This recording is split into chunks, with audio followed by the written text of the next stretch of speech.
नमस्कार, Lalitpur live TV में आप सभी का एक बार फिर से बहुत बहुत स्वागत है। आइए डालते एक नजर ललितपुर जिले की प्रमुख एवं खास खबरों पर ललितपुर लाइव टीवी के इस फटाफट बुलेटिन में। जब तक बने रहिए ललितपुर लाइव टीवी के साथ।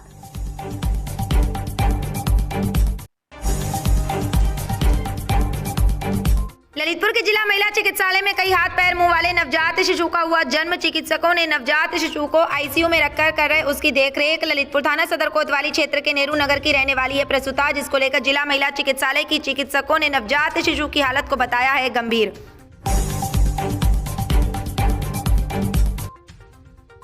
ललितपुर जिले के थाना गिरार क्षेत्र अंतर्गत ग्राम टोरी में 2 दिन पूर्व हुए 2 पक्षों में जमीनी विवाद को लेकर हुई कासुनी में विवाद इतना बड़ा कि गुस्साए विपक्षियों ने बदला लेने के उद्देश्य से 2 बुजुर्ग व्यक्तियों पर हमला कर दिया, जिसमें वह गंभीर रूप से घायल हो गए और हाथ पैरों में गंभीर चोटें आ गईं। दोनों घायल बुजुर्गों को ललितपुर के जिला अस्पताल में कराया गया भर्ती। तो वहीं डॉक्टरों ने दोनों बुजुर्ग भाइयों के हाथ पैरों में अधिक फ्रैक्चर आने के कारण यह इलाज असंभव होना बताया है और दोनों गंभीर रूप से घायल बुजुर्गों को झांसी के मेडिकल कॉलेज रेफर किया जा रहा है। तो वहीं पीड़ित पक्ष के लोगों ने इस मामले में हमला करने वाले विपक्षियों पर कड़ी कार्रवाई की गुहार लगाई। हम गए धौरी चौकी, भाई के लिए हमारा भतीजा आया नहीं, उसको हम देखने गए। देख के वहाँ नहीं मिला, हम लौट के आ रहे थे तो पुल के पास हमें आ गए तो हमें मार पिट्टी करी दोनों जनन को। गोलन में चोटें आई, पेट में आई है दर्द में और हाथन में। दोनों भाइयों को चोटें? दोनों भाइयों को चोटें आई, दोनों को भी मारत पिट्टी करत रहे। मेरा नाम है गणेश प्रसाद जी, हमारे पापा हैं जी, हमारे चाचा हैं। घटना ये हुई कि संजीव, वकील, रंजीत और रामदयाल, मलखान, लगभग कितने लोग? जी 8-10 लोग थे। क्या घटना करी? इन लोगों ने हमारी पिसी उखाड़ रही थी, गोभी उगाई और खेत में पत्थर फेंक रहे थे। तो मैंने इन लोगों को मना किया तो इन लोगों ने गाली दी मेरे को, लाठी डंडा उठाए। मैं वहाँ से छोड़ के खेत पे से भाग गया। कहाँ गए आप? चौकी गए हम रिपोर्ट लिखाने। फिर वहाँ क्या हुआ? तो मैंने रिपोर्ट लिखाई, वहाँ पे साहब कहने चल रुको हम चलते हैं। साहब आए, हमारे साथ में आए तो उन लोगों को एक को गिरफ्तार कर लिया और बाकी सब लोग भाग गए थे। तो उनके साथ में हमें भी उनने बंद कर दिया। तो हम बंद करे, एसडीएम के पास जमानत हुई जब तक शाम हो गई। फिर हमारे पिताजी और चाचा गए धौरी सागर चौकी के, अभी तक हमारा लड़का क्यों नहीं आया है। तो इन लोगों को वापसी में होते समय ये लोग पुल के पहले से घात लगाए थे ये। तो बंडई पुल के पास आए तो इन लोगों ने लाठी डंडा कुल्हाड़ी से हमला किया है। हमारे पिताजी जा कम से कम 2 घंटे वहाँ पर डरे रहे। जब हमको बाद में पता पहुँचा तो हम वहाँ पर दौड़े तो ये कोई मोई नहीं बोल रहे थे, गैर होश थे। कहाँ चोटें आई हैं? इनको सिर में चोट है, मुँह हुआ, नाक खून भी बह रहा था, ब्लड निकल रहा था जब, और हाथ पांव टूटे हैं दोनों के। अभी तक पुलिस ने क्या कार्रवाई की? अभी कुछ कार्रवाई नहीं की। हम कल भी गए थे पुलिस के पास, अब कहे हम रिपोर्ट FIR लिख रहे हैं उनके खिलाफ। ना तो अभी तक कोई एक मुलजम को गिरफ्तार किया है, ना कोई मुलजम गिरफ्तार हो गई और दनादन भी फिर रहे हैं अपने आसानी से।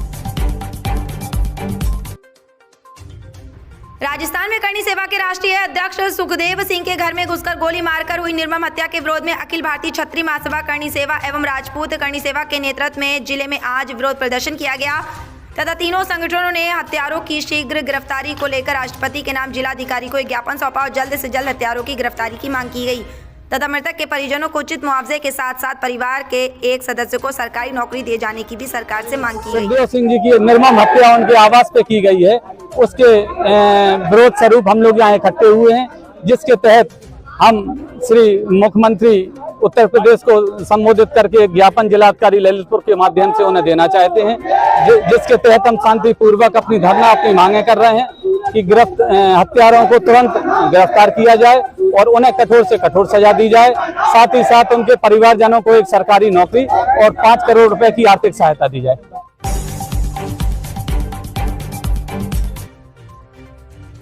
ललितपुर पुलिस अधीक्षक मोहम्मद मुश्ताक द्वारा जिले में कानून व्यवस्था को चुस्त दुरुस्त बनाए रखने के उद्देश्य से चलाए जा रहे अभियान के तहत पुलिस क्षेत्राधिकारी सदर अभय नारायण राय ने शहर कोतवाली पुलिस बल के साथ शहर के प्रमुख चौराहों पर पैदल गश्त किया और शहर के लोगों को सुरक्षा का एहसास कराया।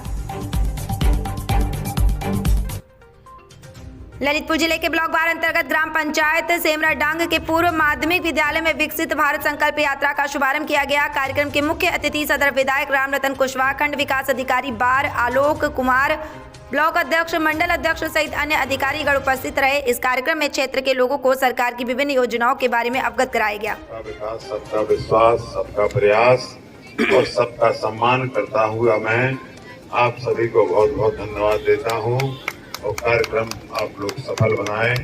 बहुत बहुत धन्यवाद।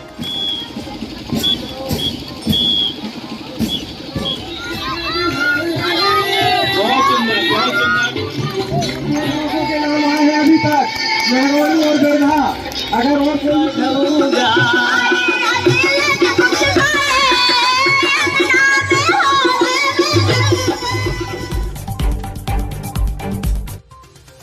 जिलाधिकारी पार्टी ने केलंगवा तिराहे का निरीक्षण कर निर्माणाधीन अंडरपास कार्य का लिया जायजा और निर्माण कार्य का अवलोकन करते हुए NHAI के अधिकारियों को निर्देशित किया कि त्वरित गति से अंडरपास का शेष कार्य पूर्ण कराया जाए ताकि आम लोगों के लिए यातायात सुगम हो सके और अवैध कटों को बंद करने तथा ब्लैक स्पॉट्स पर पर्याप्त व्यवस्थाएं सुनिश्चित कराने के निर्देश दिए।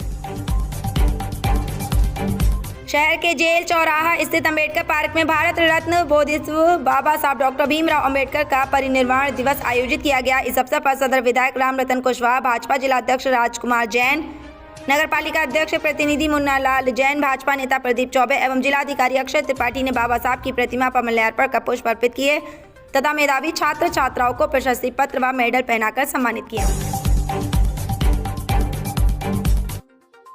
ललितपुर में नवागंतुक BSA हरिकेश यादव द्वारा पदभार ग्रहण के बाद से ही शिक्षकों पर शिकंजा कसना शुरू। IBRS रिपोर्ट के आधार पर जनपद के 66 विद्यालयों में 50% से कम विद्यार्थियों की उपस्थिति रही, जिस कारण CM डैशबोर्ड पर जनपद की रेटिंग प्रदेश के 75 जनपदों में से 74वें स्थान पर रही एवं विद्यालय में छात्रांकन के सापेक्ष 13% तो किसी में 14% बच्चे स्कूल पहुंच रहे थे।